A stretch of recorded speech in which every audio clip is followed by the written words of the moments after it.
So on Sunday morning, TNA stood on the cusp of a new era. Their situationship with WWE had become a fully blown relationship, Facebook official and everything.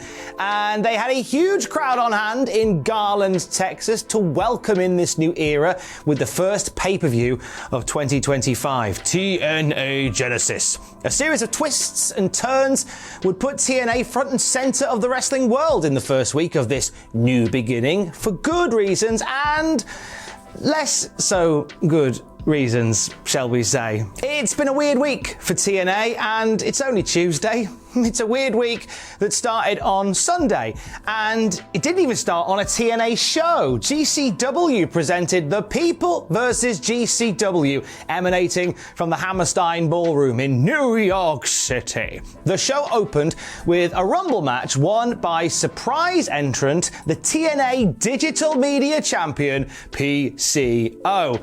PCO celebrated his return to Game Changer Wrestling in the typical style by grabbing a sledgehammer and destroying his TNA Digital Media Championship belt. He proceeded to call out TNA, declaring he made more money and drawn more houses and sold more t-shirts than they had. And he was rudely cut off by a video before we could find out what else he'd done better than TNA. Many became very intrigued, as did I, as to what TNA and GCW were now cooking up. But it turned out this wasn't a cross-promotion culinary delight, more just a fry cook setting the kitchen on fire. Fightful Select reported that GCW claimed they didn't know what was going on. They didn't know that PCO was going to smash up the digital media title. PCO made it sound like he was going to do something that was part of a storyline for the next set of TNA tapings. In a way, he was kind of right. They claim they quickly became aware that this wasn't what was happening. And TNA sources that Fightful spoke to were shocked, as he was supposed to finish up with the company at the set of tapings on Thursday. His contract actually expired at the end of this year, and now, according to Fightful Select, he ain't expected back. Fightful added that TNA were livid over the situation, and as we say, PCO pretty much a persona non grata for total non-stop action. Hours after the now infamous moment at the Hammerstein, PCO rose from his slumber and set about covering the TNA bridge with a little bit more lighter fluid. PCO went OTT on X, quote, RTing a fan who shared the moment from the GCW show, saying, "Enough is enough. I totally lost it." PCO commented on the media coverage his segment on GCW received by saying, "I never ever thought that the Digital Media Championship was going to be more over than the World Championship title." PCO then made it clear where his criticism within TNA was aimed. He said, "That roster is so awesome. The production team and creative team in TNA are just so good. The new management, quote, Scott D'Amore was the architect. You need to get your evidence before judging." PCO replied to another Twitter user saying that TNA gave him, and I quote, "a load of lies, handshakes, and false promises." PCO would also go on to reveal that he had turned down a major role in AEW, promised to pack out another major arena as he has done with TNA Slammiversary in Montreal, and generally just retweeted anybody that tweeted him. Good lad. The Wrestling Observer shared details, courtesy of people close to PCO, of what actually gone down that led to the past Sunday scenes of wanton strap destruction. The Observer says his contract expired at the end of the year. He was offered a new contract and he agreed to it verbally. Did not sign a contract, however. They came back and said they were rescinding the offer. They offered him another contract. This was at the end of the year when they started with the cost cutting. A lot of people were offered less money, and you saw several people leave over that. So they offered PCO less money. He agreed to it. Then they came back again and said, "We're not renewing your contract, but we want you to drop the title on the way out." So he was gonna drop the title on the tapings in San Antonio. Then he never heard from them again. On Twitter, he says he hasn't heard from TNA since December the 18th, feeling ghosted by the whole situation. He decided to take matters into his and his own sledgehammer's hands. Will we see PCO in TNA again? Seems unlikely. It also seems like a good time to maybe, in my opinion, forget about the digital media title, a belt that due to lack of clear focus and purpose has really put the mid in mid-card championship since its very inception. Meanwhile, TNA were getting the party started in Garland, Texas on that Sunday where PCO was smashing up his belt. TNA Genesis welcomed former ring announcer Mackenzie Mitchell back into the TNA Wrestling fold. She was one of a mix of hellos and goodbyes that we got on TNA's first pay-per-view of the year. Hello to the NXT Tag Team Champions Fraxion, who popped by to check out the TNA Tag Title match between the Hardys and the Rascals, only to accidentally get put on their assiums by the challengers midway through the match. Hello to NXT's Cora Jade. She made her presence felt at the conclusion of Masha Slamovich's wild TNA Knockouts World title defense against Rosemary, who then stared down the champ and did the inflatable swimming ring hand gesture, meaning that she's either going for a title or going for a swim. Probably the former. Cora Jade is a little lost in the NXT shuffle as of late, what with the influx of new female monsters, so a total non-stop secondment is actually a great way of keeping her going. Goodbye to Josh Alexander. He lost to Santana in an I Quit match and was forced to quit moments before he received a curb stomp on the steel steps. Post-match, we saw a handshake between the two, and Josh Alexander referred to Santana as the standard of TNA now, and said, as well as quitting the match, he was quitting the company.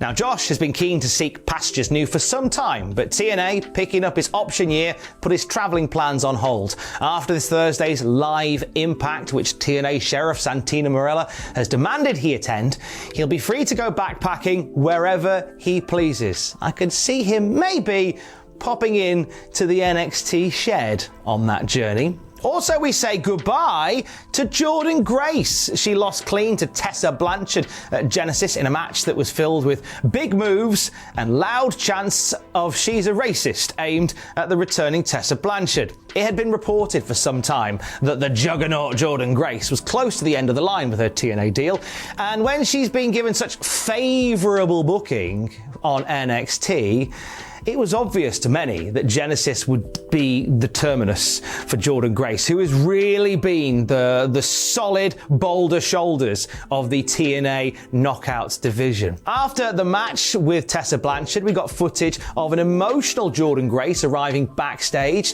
the TNA locker room applauding and crying, Grace being presented with a classic Impact Knockouts title all signed by the roster.